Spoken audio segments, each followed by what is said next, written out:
Merab Dvalishvili is furious with Sean O'Malley and Tim Welch. Merab says he feels disrespected and says he's going to smack Tim in the face when he sees him. In a recent interview with MMAfighting.com, Merab said we were just doing a face-off. They wanted us to face off without conversation. But of course, once I saw Sean, he was making fun of me. He was joking. Welcome to the big show. And he said, oh, have you ever been in the main event? He was talking to me with sarcasm. I said, yes, of course. I've been in the main event before. Remember when I beat the shit out of Petr Yan? He didn't like that. He said, welcome to the big show. I've been here. I have a problem with his coach, Tim. He was very disrespectful to me, and he was doing stupid stuff and not respectful things. Any real coach should never do that, whatever he was doing. Try to do the same thing in basketball. Let's try to do the same thing in a football game.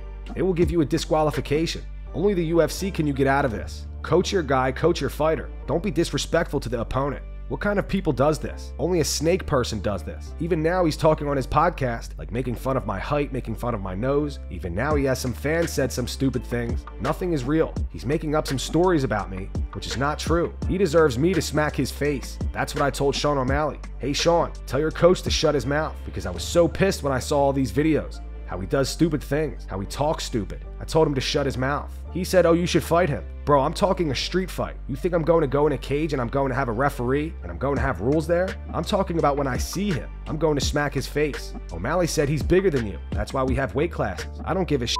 I'm talking about man to man. I'm very pissed off. He deserves me to smack his face. He's not a real coach. He's not a real man. That's what I'm talking about. He's not a fighter. I'm not going to go in the cage with him. He's never going to be in the UFC or in my weight class especially. I'm not going to do jiu-jitsu rounds with him. I'm talking about a street fight. That's all I was trying to say. But then O'Malley was acting stupid saying there's weight classes. This guy is so stupid. What are you talking about? Where did you grow up? Who raised you? Who are you? What the f are you talking about? I don't like drama. I'm a professional fighter, and I'm going to focus on this fight. If I see Tim somewhere, of course I'm going to smack his face. That's all. That was it. That's what I told Sean O'Malley. Tim deserves to get smacked for sure. But me and Sean O'Malley, we're going to fight in the cage with rules. UFC Octagon. We're going to fight for the UFC belt. That's done. I'm not going to talk to Tim because he don't deserve to have a conversation. He deserves only a smack in his face. He already talks too much. He already disrespected me. He already disrespected my team. He already disrespected MMA.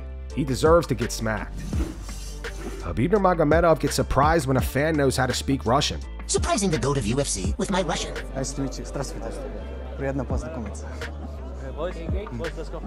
How do you know Russian? Alexander Volkanovski predicts we'll see a highlight reel knockout from Israel Adesanya against Dricus du Plessis at UFC 305.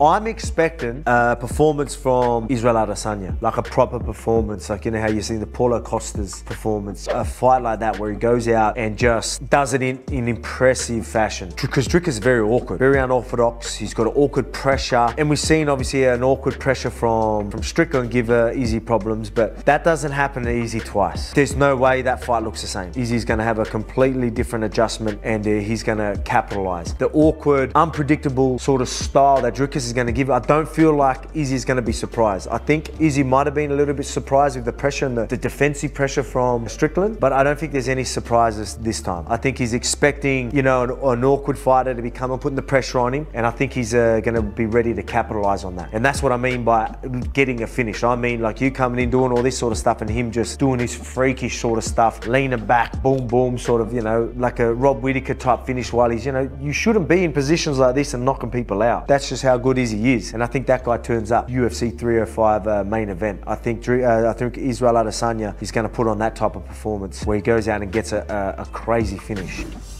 This clip is going around today of Jon Jones having a wholesome interaction with a fan. I became an author of a children's book. It is called The Book of Hugs.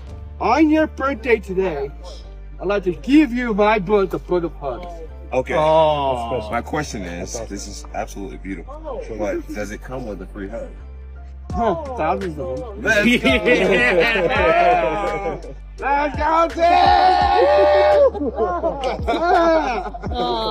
Thank you. After seeing you, that pretty much. Well, let's go! What he does. No, my pleasure, man. My absolute pleasure, dude. I love you, son. Hold me for a minute. Hug me, bro. Aww. Let's go. I appreciate it, man. I love you, I love you too, bro. I love you too. Robert Whittaker gives his take on Dricus du Plessis versus Israel Adesanya. Rob believes it's a 50-50 fight. He thinks there's a 50% chance that Izzy keeps him at the end of his jab and wins by decision. Also a 50% chance of Dricus pushing the pace, taking him down and wearing him out. If I had to make a pick, okay, I would say there's a 50% chance.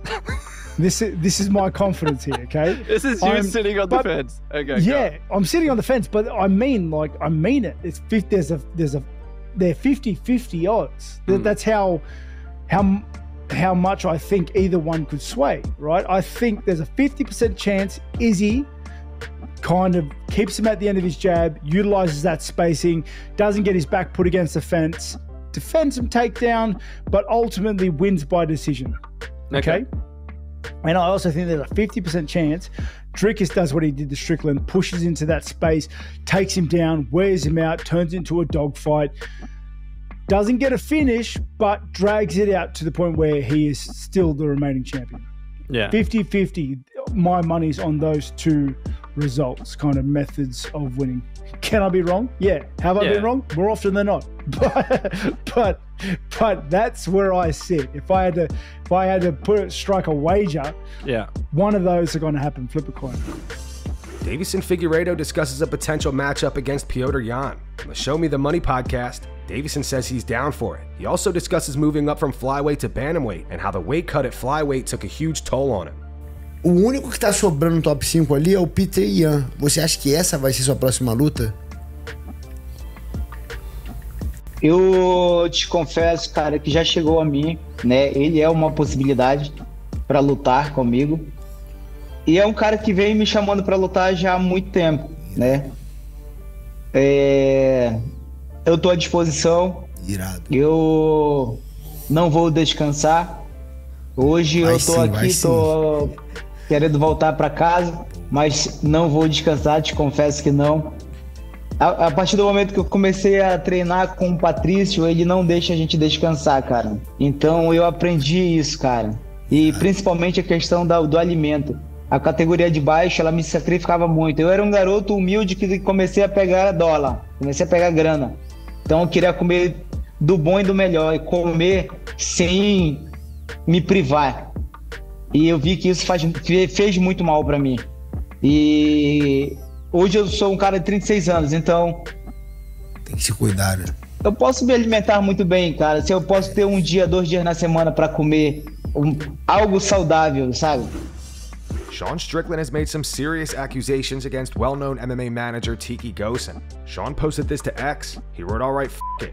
There's this guy named Tiki. He's a manager, and the motherfucker is everywhere. I don't know why. He owned a gym and paid my buddy's GF 100 to s*** him off while he trained. Accusations of hooking up with a 17. I just don't get it." Sean ended up deleting that post and followed up with this video. Situation. So me and my girl are fighting over some stupid She says I didn't listen to her. I listened to you. I listened to you. Anyway, she's so mad at me, and I can't fix it. And she makes me so angry. Like, I just want to yell at her, but I'll never raise my voice to a woman because that's not being a man. So anyways, I'm angry. I'm hostile. I'm burying the and I see Tiki pop up with his little beard, that creepy that weasel. And I'm like, Tiki, I'm so pissed off. I choose you to be my enemy to the death, Tiki, just because I have to put it somewhere. So I'm on my way to train at 10th Planet because I'm kind of losing it.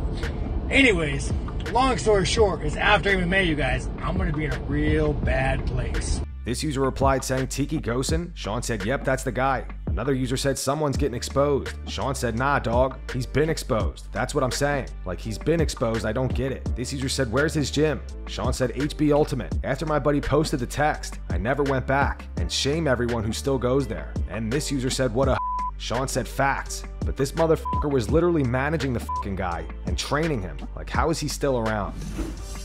Israel Adesanya has been receiving some backlash on social media today after an interview he did with TMZ Sports. In the interview, Izzy called Dricus du Plessis privileged. He said, you know, Abdul Razak said it before his fight about 3 weeks ago, saying like, I respect Dricus, but he's a bitch for what he said. He's a bitch. Because Dricus is saying, I train in Africa, I do this in Africa. People like Razak and myself were forced to flee our own country because of a better opportunity. He'll never understand that because he lives behind fucking gates of his privileged life in South Africa. and he's able to do that there. Someone like Francis, who had to cross the desert to go overseas to train. You can't call him not a real African champion because he didn't train in Africa. It's like, are you fucking kidding? The guy got sent back out to the desert 6 to 7 times to go die, and he survived. Even without Francis being champion, without myself being champion, without Kamaru being champion, he would never have been champion. We paved the way for him, and then he comes out there and tries to take it all for himself. What kind of mindset is it that you see 3 African champions and you're going to be the 4th one, and he tries to take it all for himself? He doesn't understand the error of his ways, but I will show him the way.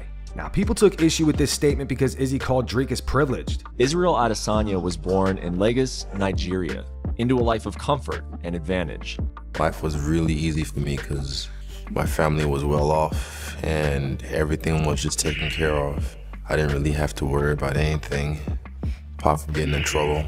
To read off the top posts on X, Izzy grew up with servants. Izzy the dude that grew up with servants talking about privilege. You will all owe Dricus a thank you when he sends Izzy into retirement next week. This user posted Izzy's Wikipedia page that states that Izzy's family had domestic servants who bathed him until he learned how to bathe himself at 8 years old. It says crazy. This user said, didn't he grow up with servants that bathed him? And this user posted this old photo of Dricus. It says Dricus grew up on a farm and had to grow crops in order to survive. Meanwhile, you were bathed by servants for majority of your adolescence. Now, despite the backlash, there is a good portion of the MMA community that's defending Izzy. This user writes, if you don't know shit about Africa, then don't speak. You don't have to be rich to have servants, they're cheap. Most working class families have a maid. His family was working class, so they moved to New Zealand to give Izzy more opportunities. Izzy is usually cringe with his trash talk because he says stuff like, I'm going to leave you frozen like Elsa, but this time he actually has a valid point. DDP has no right to say he's the first African champ because it's simply not true.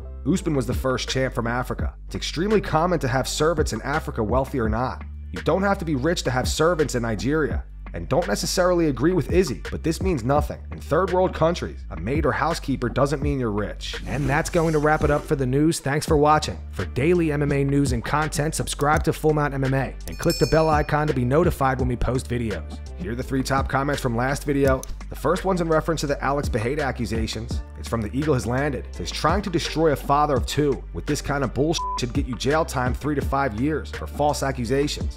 The second one's from Peter Griffin. It says, I hope she gets jail time. And the final one's from The Joke 2791. It says, Chandler has waited so long for Conor that he's run out of positive and motivational things to say. Those were the 3 top comments from last video. If you want to be featured in the next one, all you have to do is comment down below. And if you missed yesterday's news, click the video on screen right now to get caught up.